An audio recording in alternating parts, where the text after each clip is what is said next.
production truck back on the road and ready to go, and the winter beater Mustang happily on the road as a daily driver, you might be wondering what we were going to work on next. Before we pull this thing in the barn, the first thing we got to do is pull these mirrors off because it doesn't fit through the door with the tow mirrors on. Good news is, the other side already fell off because two of the screws broke. One of them just sort of whittled out. Wrong size.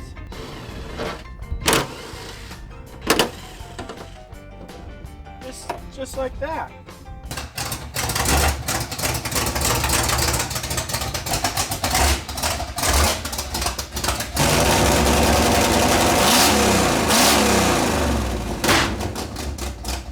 Unless you've been, watching the channel on Instagram, Old Heathen's Garage there, you probably don't know anything about this thing. We've had it in a couple shorts, that's about it. So let's give you a quick walk around. This is a 1978 Jeep Cherokee Chief.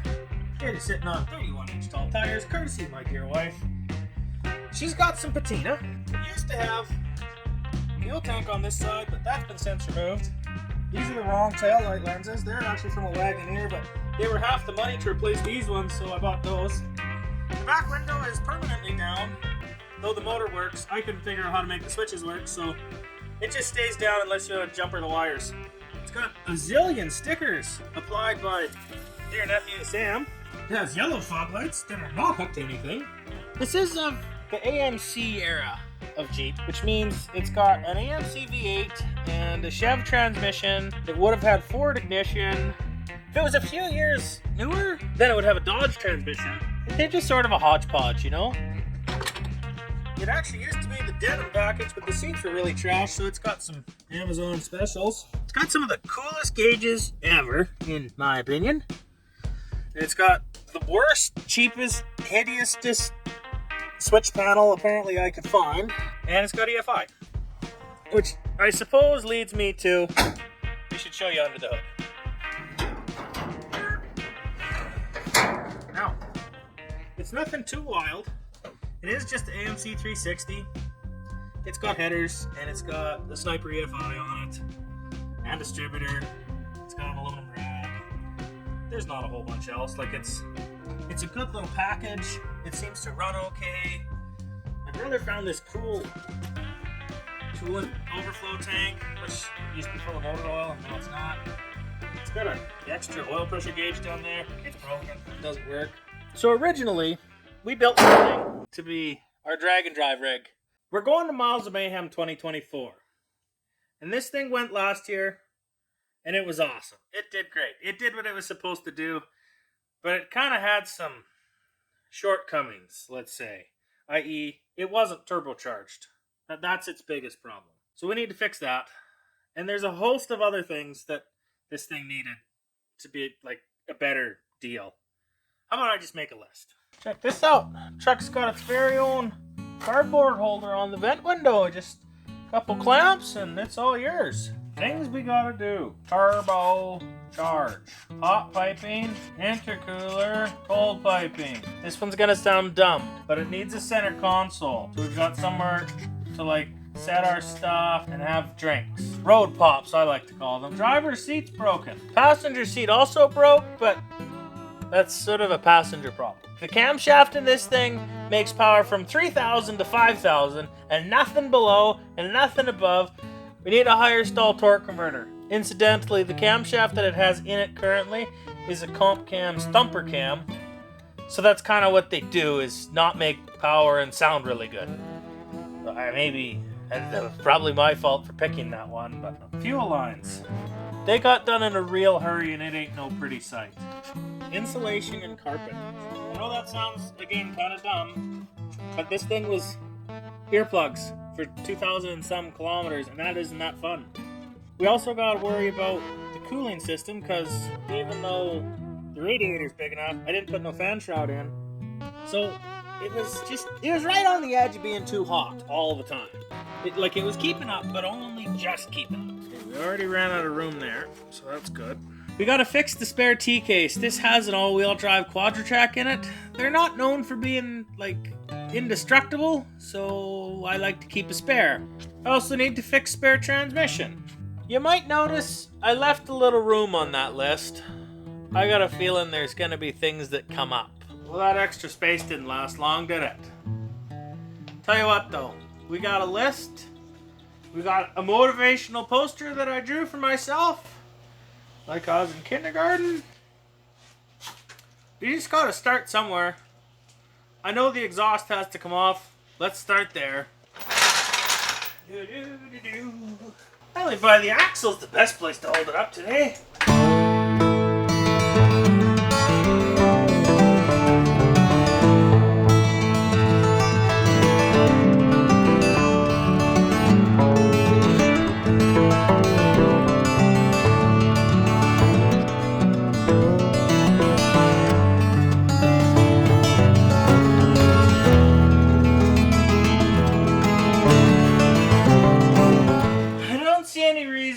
Up the back, so we're just not going to, because that would be easier if we don't.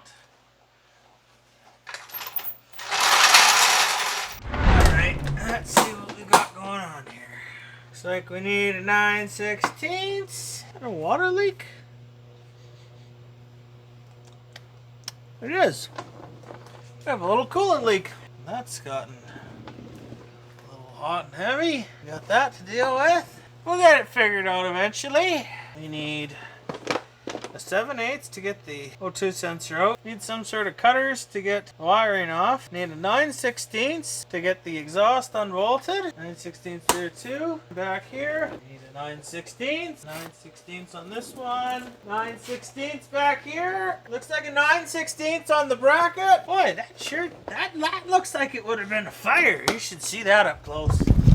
This right here could have been a little scary. That looks like a lot of fluid dripping onto hot exhaust. So I'm glad that didn't light on fire, but I better figure out where all that oil came from. Here we go.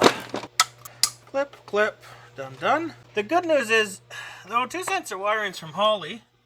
It's just about brand new, and it comes apart real easy like. The bad news is they were not smart enough to make the connector small enough to get a wrench on there. So you either end up using an open end, or you buy a special socket, or you cut a socket up. In this case, we're just going to try the open end. With good success. And out you go.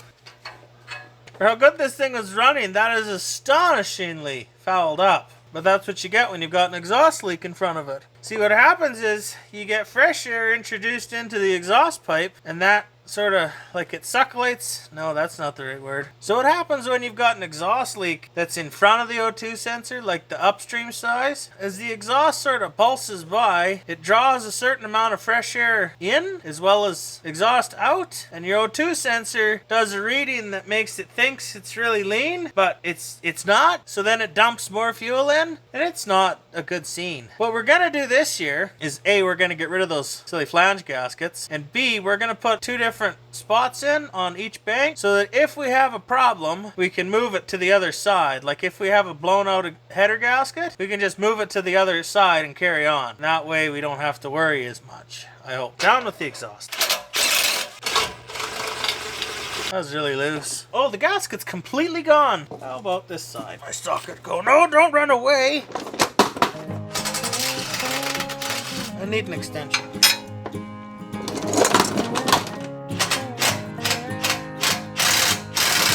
Everything's fine. Now, gotta get this great big old muffler off. And I really did like how it sounded. My brother gave it to me. It's a good treat. Getting this big old Flowmaster on here. He's gonna be real disappointed when I put it on my GMC pickup truck. I don't think this all comes in one go. I think this comes piece by piece by piece. I gotta undo these two. Ah, don't fall on me. Get out of there. Yeah.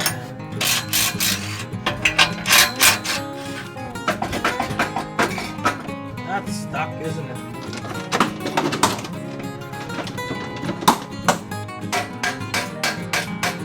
Okay, I might be able to pull the muffler off, but we loosen this off. Off you go. Come on now, get off of there. That's a big muffler. You see that? This part is stuck. No more of those saddle clamps. They're junk. Hi, Elvis. What's going on, bud? Hi. How are you, pal? Hey, come here. Oh. Well, it's moving, but it's not letting go, is it, Elvis?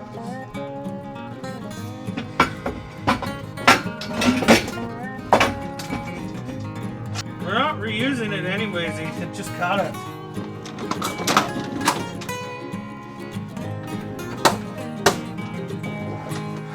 Okay, well, I found the world's worst Sawzall blade. We're going to try and use that.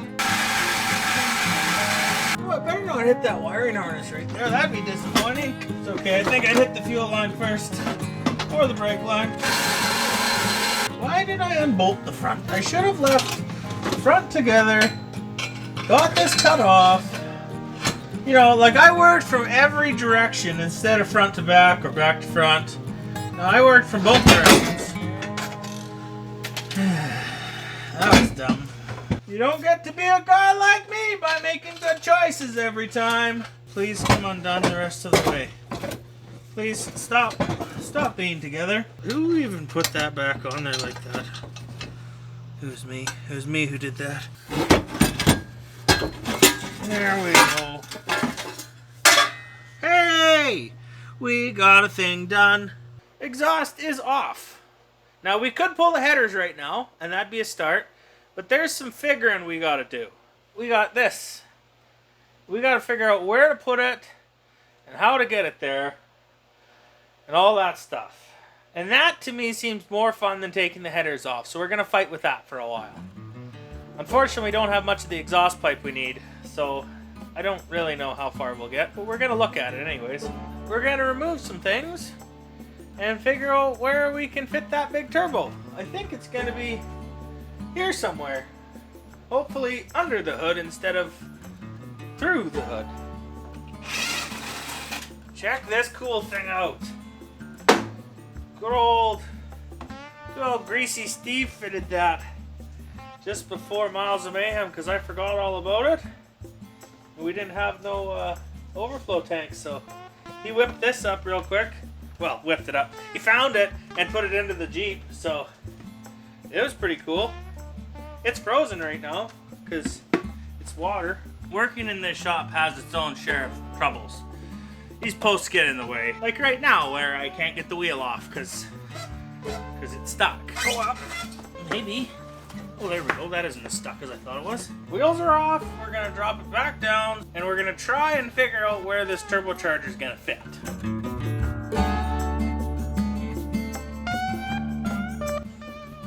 Now see, we've got this sort of cavity right here. And if you look through the grill, you can't see it. And if we peek through the grill, we'll see that there's a hole for a different headlight because Jeeps are weird and they sort of kept some of the same molding because this used to be a 4 headlight deal.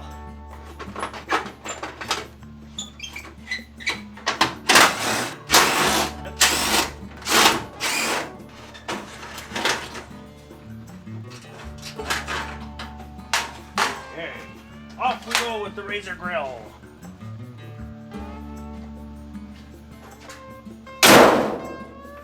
Does that look more familiar? If you imagined a grill right here, and extra headlights there, does that make sense? Now there's a fan in our way. It was installed at the racetrack. The only thing holding it in is zip ties, so we'll have that out pretty quick. That's my finger.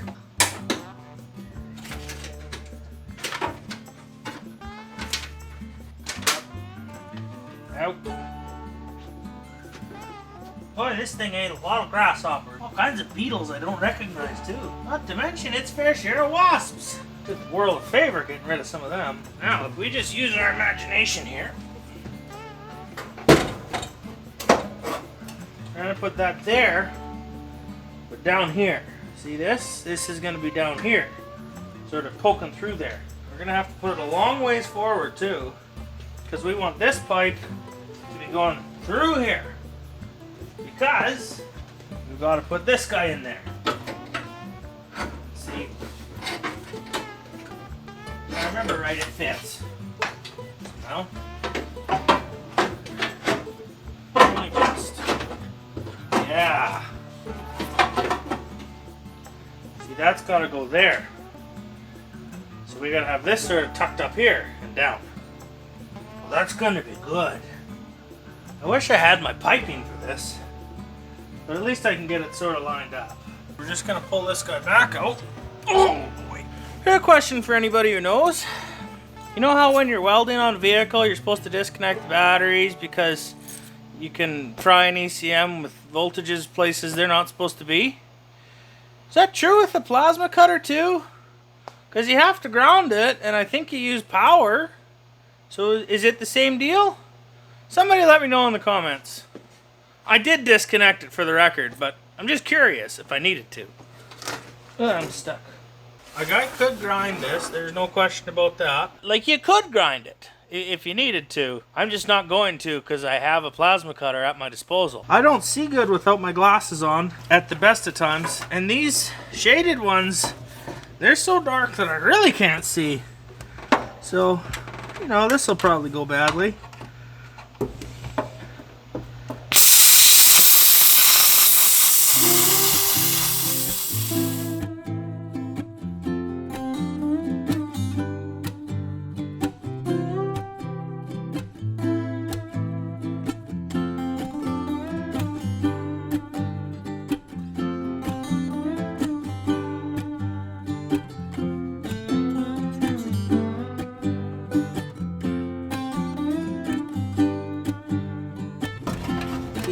Removed. Mrs. Spot. Where's Mrs. Spot? Back at it again with the plasma cutter.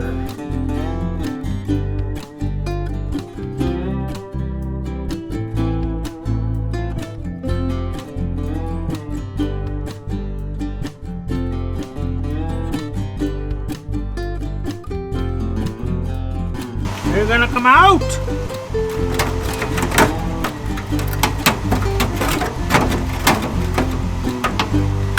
There we go. Alright, now we've got this nice big hole for the turbo to sit. We're going to put this nice big hole for the thing to go through. Now it's going to end up being like, you know, like over here and stuff, but for now that's where we're going to start. Where's my welding glove?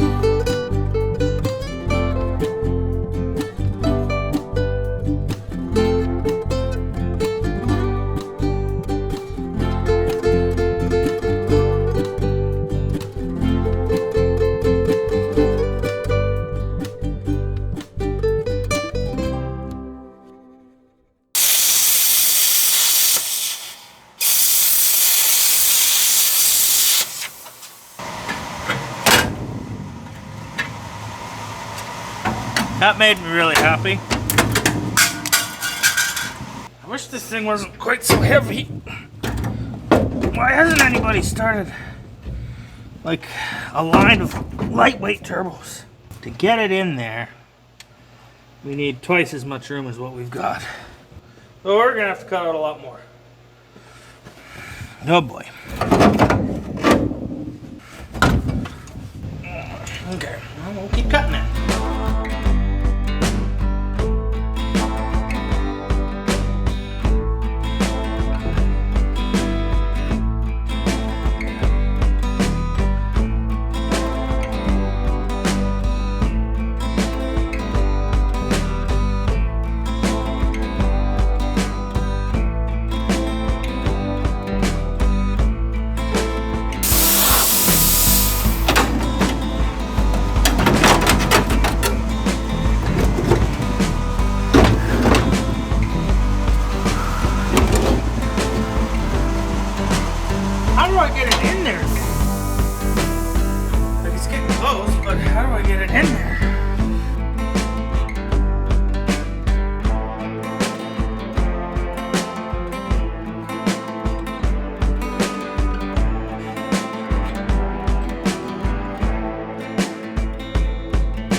I may have gotten carried away with the cutting.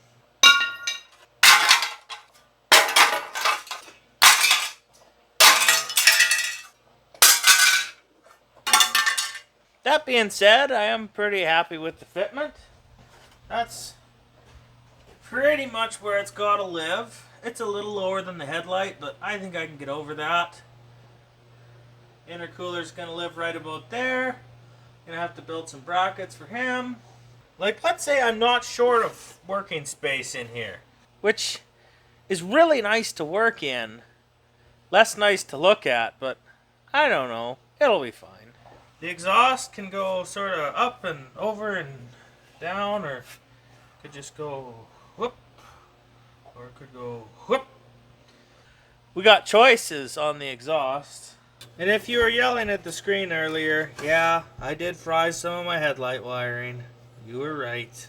I gotta clock the turbo, which we're gonna take care of right now, actually. Step number 1 to clocking this turbo is we mark where it is so that we know where we don't want it. We'll mark this one. We need this to be up and the other one to be down. For the 50th time, out comes the turbo.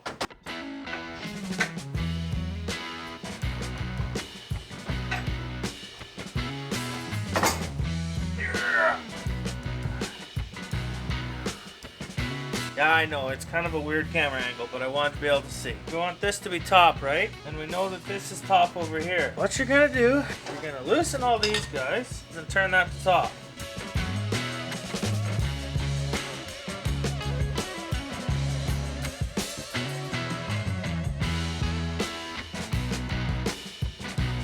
You're all loose. You should be able to. So just stand this up, hold this side, and give it a turn, just like that, see? Well, that's way too far, wasn't it? This line lines up with that, right? Great. Snug them all back up. Now, we do the same thing on this. We know that we want this to be top, and we want this to be top, so we move this top over to that top.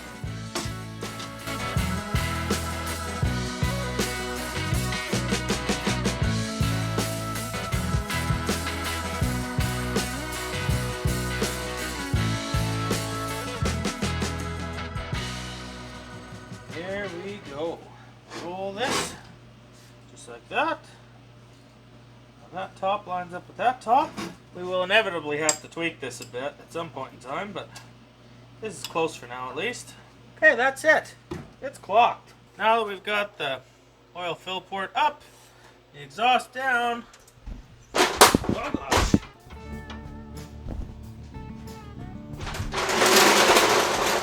Just about biffed her there. Got the turbo pointed that way. We've got the oil fill pointed up and the exhaust pointed down. And that's basically what we want, you know? Next, we gotta figure out some things to do with this intercooler. What are we gonna do with it? How are we gonna hang it? And then, we gotta make a little room here. Be a spacer between the rad mount and the rad. The rad mount and the rad. I didn't find any nice plate, but we got these bolts that are really good length for that. We'll try and do something better later, but for now, that gives us the kind of gap we're looking for. So now if you look in there, we got lots of room to get a silicone rubber deal in there. I have not figured out a mount for this, because I just don't have materials that I'm happy with. Now it is Tuesday, and this video is coming out on Friday, which means this video probably needs to end now, because I haven't edited it. We've got the turbo where we want it to be. We've got the intercooler kind of where we want it to be. Look at how that fits with the grill in there, hey? Isn't that great? You can barely notice it. Hey, how are you guys? You guys want to go home? They want to go home. We'll see you next time on Heathen's Garage. Bye.